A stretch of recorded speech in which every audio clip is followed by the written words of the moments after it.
आशा करुछि आपण माने सुस्थ थिबे एवं खुशी रे थिबे।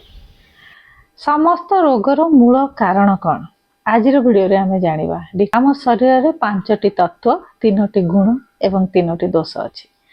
एही तत्व गुड़िक दोष गुड़िक गुण गुड़िक जदि बालांस रहे संतुलित रहे ताहले आमे निरोगी होई सुस्थ जीवन यापन करंती।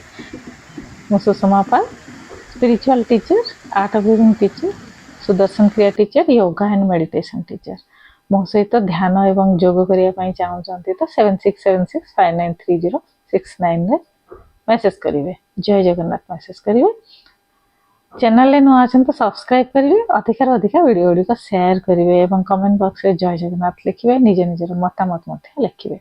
समस्त रोगर उत्पत्ति होती सबू जिनस इनबालांस हवा, असंतुलन हवा, तत्वर ऊर्जार प्रभाव सठिक भाव ना।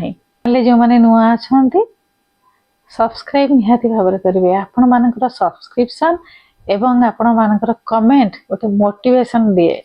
ये तत्व गुड़िक आम इंद्रिय सहित मध्य जड़ित, तेणु ये इंद्रिय को मध्य प्रभावित करती।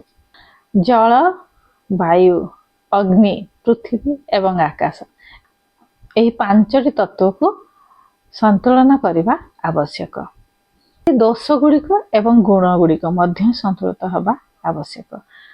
आम शास्त्र रे अछि जत पिंडे तत् ब्रह्मांडे, जहाँ ए ब्रह्मांड रे अछि ताहा आम ए शरीर रे अछि।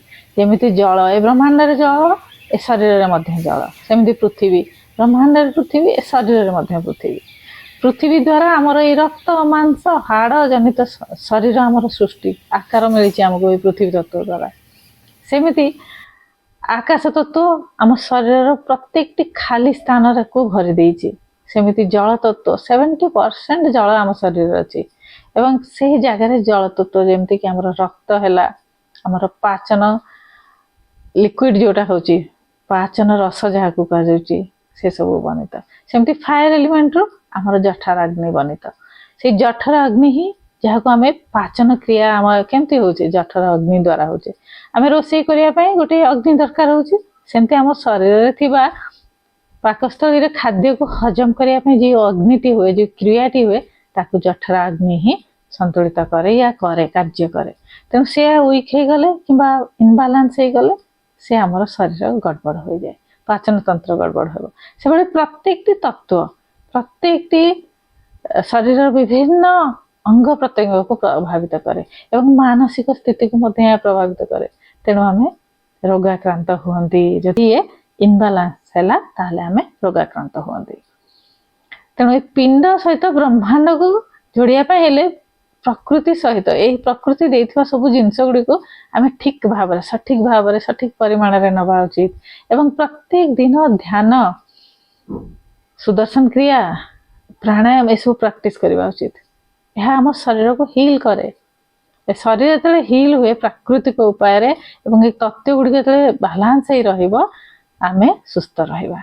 सेमिति खाद्य खाद्य आम शरीर उपर प्रभाव पकाई थाए। कहा जाए ना जैसा अन्न वैसे मन। ए अन्न आम मन को मध्य शरीर तो प्रभावित करुची, मन को मध्य प्रभावित करे। ए तनाव रो ही 90% रोग सृष्टि हुए। तनाव रहित हवा मध्य आवश्यक। तो आसंतु डिटेल भाव में जानिबा तत्व गुड़िक कौन को इंद्रिय सहित जड़ित एवं ताको बालांस के भली करिबा एवं गुण एवं दोष को मध्य केमिति बालांस करिबा आमे जानिबा। सत्व, तम एवं रजगुण मतलब वात, पित्त एंड कफ दोष, ए 3टी दोष को बालांस करिया उचित। पित्त दोष बढ़ी गले शरीर असुस्थ हेबो, कफ दोष बढ़ी गले शरीर असुस्थ हेबो, सेमिति वात दोष बढ़ी गले मध्य शरीर असुस्थ हुए। सेमिति सत्व, तम एवं रज जिते आमर तम गुण रज गुण बढ़ी जीवो आमर तनाव बढ़ी जाए, क्रोध आसे, बहुत क्रोध आसे, मन आ शांत हुए ना। तेणु सत्व गुण को मन को आने पड़ो। शांत मन हेबो, पॉजिटिव सोच आसो सत्व गुण रे।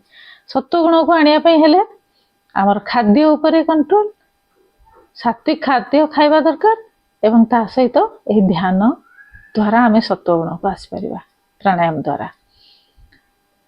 तो सत्व गुण व्यक्ति माने सब स्थिर, शांत, पॉजिटिव एनर्जी तांका पाखरे रहिबो एवं खाद्य बैलेंस कंट्रोल रहिबो। आमे खाद्य केतिकी खाइबा उचित ना हमर दुई हाथ पापुली की जोड़ी देले जेतिकी खाद्य हमर हाथ पापुली रहउची सेतिकी खाद्य हमको खाइबा उचित प्रत्येक दिन एवं प्रत्येकटी वक्त लंच रे मध्य डिनर रे मध्य ता भितरे न्यूट्रिशन भी थिबो विटामिन्स भी थिबो प्रोटीन भी थिबो सब किछि ता भितरे थिबो एवं ताहा सहजरे सुपाच्य होइथिबो तो फल रे हमें सुस्थ रहिबा एवं गुणटी हमर मध्य सुस्थ हबो सत्व गुण रे रहिबा एवं ए बात पित्त दोष आउ क्रिएट हेब नाही तेणु खाद्य उपरे ध्यान देबे सेति पई कह जाय छि जैसा अन्न वैसा मन शरीर मध्य से बळी सुंदर चमकदार एवं सत्व चमकदार एवं गोटे सुस्थ शरीर पाइबे आज पर आयुर्वेद एंड आज पर योगिक साइंस एवं जहाँ साइंस माध्यम रे रिसर्च माध्यम रे मध्य प्रूव कर दैछि हॉस्पिटल दौड़ी दौड़ी एवं मेडिसिन खाई खाई आमे दुखी होई जीवन यापन करते तेणु तार मूल कारणटी जानिले सेठू आमे जदि निजर लाइफस्टाइल को चेंज करिबा ताहले आमे सुस्थकर जीवन यापन करि परिबा। असुस्थ शरीर किभली प्राकृतिक उपाय रे हील हबो को संतुलित एवं सुस्थ केमति रखि परिबा ए पांचटी तत्व हमर संतुलित केमति रहइबो एवं शक्तिवान ऊर्जावान केमति रहइबो ना आमे ध्यान माध्यम रे प्राणायाम माध्यम रे आम खाद्यर ऊपर ध्यान दे एवं निद्रा ऊपर ध्यान दे एनर्जी को केमति बढ़ेबा तार उपाय गुड़िक करी आमे संतुलित रखि परिबा हम शरीर को एवं एही तत्व को चक्र ध्यान विभिन्न प्रकार मुद्रा प्राणायाम करिबा एवं प्रत्येक दिन उठिबा प्रत्येक दिन ब्रह्म मुहूर्त रे उठिबा सूर्योदय पूर्व उठिबा तो आम शरीर प्राकृतिक उपाय हिल हो पारिबो। पृथ्वी जल वायु अग्नि एवं आकाश ए पांचटी तत्व आमर पांचटी इंद्रिय सहित मध्य जड़ित द्वारा आम शरीर प्रभावित हुए एवं यार प्रतीक मध्य अछि गुण एवं प्रतीक कहा द्वारा आम जानि परिबा जे ए तत्वटी आम देहरे गड़बड़ है अछि आम ताको संतुलन किपरि करिबा। तो प्रथम तत्व है पृथ्वी तत्व जहा होछि अर्थ एलिमेंट यह स्थिरता आनी दिए दृढ़ता आनी दिए एवं आमर शरीर आकार को बनई थाए तेणु यह संतुलन कर रखिले मन स्थिर हम शरीर दृढ़ हेब एवं शरीर आकार हृष्ट पृष्ट हो गोटे सुस्थ सुगठित शरीर पाइपर तत्व द्वारा आम गंध स्मेल आम करपारती एवं यह आमर नासिका नाक इंद्रिय सहित जड़ित एवं यही पृथ्वी तत्व आमर शरीर रे जेते भी ठोस जिनस अछि हमते हाड़ हैला मांसपेशी हैला ए सब जिनसर आधारभूत हेउची एहिटार सृष्टि हुए पृथ्वी तत्व भी सृष्टि हुए तेणु आको मजबूत करवा संतुलित रखा निहाती आवश्यक। एवं सेकेंड रे होची हमर जल तत्व ए जल तत्व आम शरीर रे 70% जल अछि जेतेबेले समुद्र रे जुआर एवं भट्टा आसे सेते मध्य आम शरीर प्रभावित होता है यार गुण हेउची सरलता एवं बहुत प्रभावशाली जो मानकर यही तत्वटी बालांस रहे से बहुत प्रभावशाली व्यक्तित्व हो पारती एवं सरल था सिंपल था यार प्रतीक है ऊर्जा जल आमको ऊर्जा प्रदान करथाए आमे बिना पानी पी गोटे दिन भी सर्वाइव करि पारंती नाही किंतु बिना खाद्य खाई जदि आमे पानी पिउथबा सफिशिएंट ताले किछि दिन पर्यंत आमे सर्वाइव करि परिबा किंतु बिना पानी रे आमे 24 घंटा भी सर्वाइव करबा मुश्किल हे जिवो।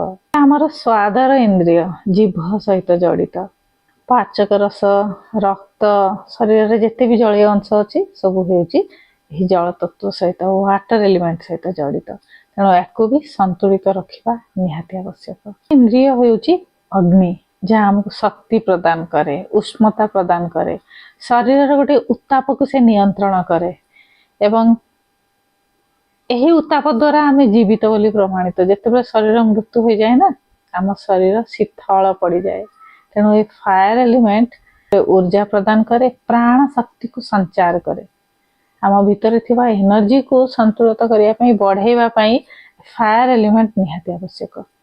यह आमर आई साइट सहित जड़ित आखि सहित जड़ित ଆମର ଦୃଶ୍ୟ ଆଖି ଇନ୍ଦ୍ରିୟ ସହିତ ଜଡ଼ିତ। ଆମର ଠିକ ନାହିଁ, ପାଚନ ପ୍ରକ୍ରିୟା ଠିକ ହେଉନି, ତେଣୁ ଆଇସାଇଟ୍ ଉପରେ ପ୍ରଭାବ ପଡ଼ିଛି। ତେଣୁ ଆମର ଫାୟାର ଏଲିମେଣ୍ଟ ଠିକ ହେଲେ ଆମର ଦୃଶ୍ୟ ଜନିତ ଆଖି ଚକ୍ଷୁ ଜନିତ ସମସ୍ୟା କ୍ଲିୟର ହୁଏ, ଶରୀରରେ ଉଷ୍ମତା ବଢ଼େ, ଊର୍ଜାର ଶକ୍ତି ବଢ଼େ। ଚତୁର୍ଥ ଏଲିମେଣ୍ଟ ଆମର ହେଉଛି ବାୟୁ। ଏହା ଗତିଶୀଳ ଏବଂ ଏହା ଟଚ କଲେ ହିଁ ଆମେ ଜାଣିପାରନ୍ତି ବାୟୁ ଚାଲୁଛି ନା ନାହିଁ। ଆମେ କେମିତି ଜାଣନ୍ତି? ଆମ ସ୍କିନ୍ ମାଧ୍ୟମରେ।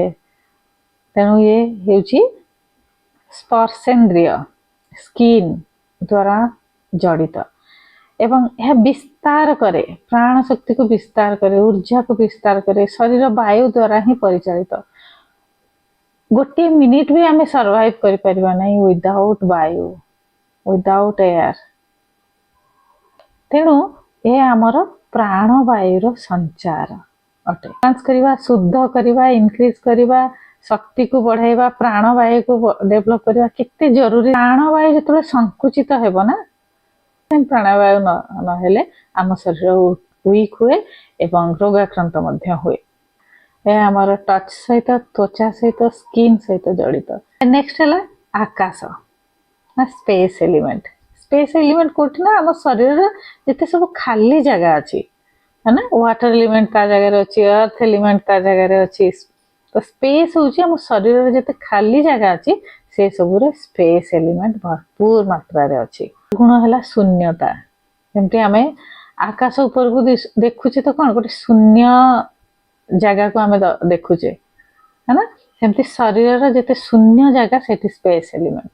शून्यता हेउची यार गुण। असीम स्थान जो जगार भी शून्य अच्छी ना से सब स्पेस एलिमेंट भरिक रही, तेणु ताको आम मापी पारिबा मुस्किल। असीम स्थान रे भरपूर, तार स्थान हेउची असीम, सीमाहीन एवं यार प्रतीक हेउची मौन। तेणु जे स्पेस एलिमेंट सहित जी निजक जोड़ी पारुची से अधिकार अधिका मौन रहिबो, स्थिरता आसीबो, ता भितरे सेंटर आसीबो, शांत हो जिवो। एवं स्पेस एलिमेंट आम गोटे शांति प्रदान करे। जेतेबेले भी बाहर खोला आकाश रे जाई, खोला आकाश तले बाहर जाई बसुंती एवं आकाश को टिके अनौछंती, पवन को अनुभव करुछंती, सेतेबेले कोन आछी मनटी शांत हो जाउची, गोटे खाली जगह हो जाउची मनटा पूरा।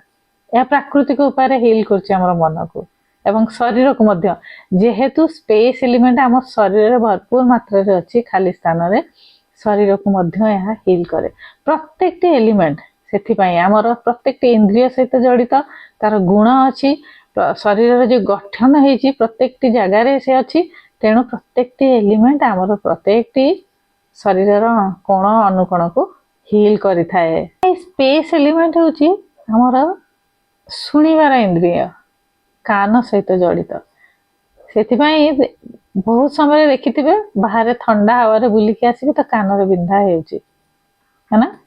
एवं जेतेबेले आमे बाय एयरपोर्ट से यात्रा करूचे कान रे गोटे अलगा प्रकार सेंसेशन क्रिएट हुए। कहीं ना आमर सेतेबेले स्पेस एलिमेंट आमर सेतेबेले वेरिएशन हुए। स्पेस एलिमेंट रे आमे धीरे धीरे ऊपर पट को जाती, तेणु कानर मध्य ताहा प्रभावित हुए। इंद्रिय जेहेतु ता सहित जड़ित, तेणु से प्रभावित होता है। से भली जेतेबेले आमे नदी भितरे, गभीर नदी भितरे, समुद्र भितरे आमे जेतेबेले प्रवेश करुचे ताहा मध्य आम देह को हिल करुचे। सात्विक जगत सहित तो जड़ित, ता सहित आध्यात्मिक जगत सहित मध्य जड़ित। ध्यान माध्यम रे, प्राणायाम माध्यम रे, विभिन्न प्रकार मुद्रा प्रैक्टिस माध्यम रे, 7 चक्र माध्यम रे, 7टी चक्र ध्यान माध्यम रे एही एलिमेंट को आमे संतुलित करि परिबा, ऊर्जा को बढ़ाई परिबा, ऊर्जा क्षेत्र को। 7टी चक्र यही तत्व गुड़ी को मध्य प्रभावित करे। तेणु ध्यान माध्यम रे चक्र को मध्य आमे हिल करि परिबा, तो फल एलिमेंट गुड़ी को मध्य संतुलित हेबो एवं हिल हेबो। प्राणायाम, सुदर्शन क्रिया एवं ध्यान प्रत्येक दिन जदि करिवे ना, रोग हेबार संभावना बहुत ही कमी जाए। और जे माने भी असुस्थ अछंती बहुत जल्दी हिल होई परिबे।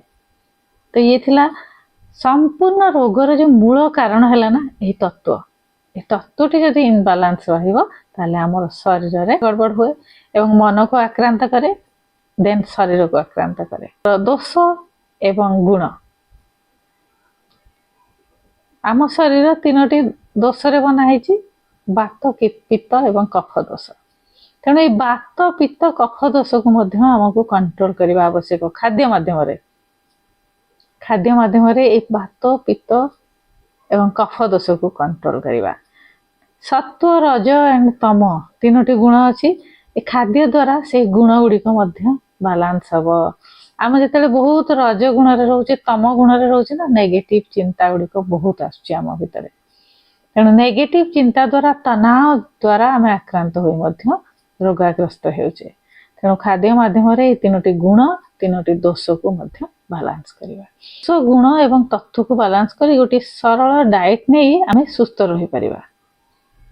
ଦୋଷକୁ ବାଲାନ୍ସ କରିବାର ଅଛି ତ ପ୍ରତ୍ୟେକ ଦିନ ଧ୍ୟାନ ସୁଦର୍ଶନ କ୍ରିୟା ପ୍ରାଣାୟାମ କରିବେ, କିଛି ଯୋଗାଭ୍ୟାସ ମଧ୍ୟ କରିବେ,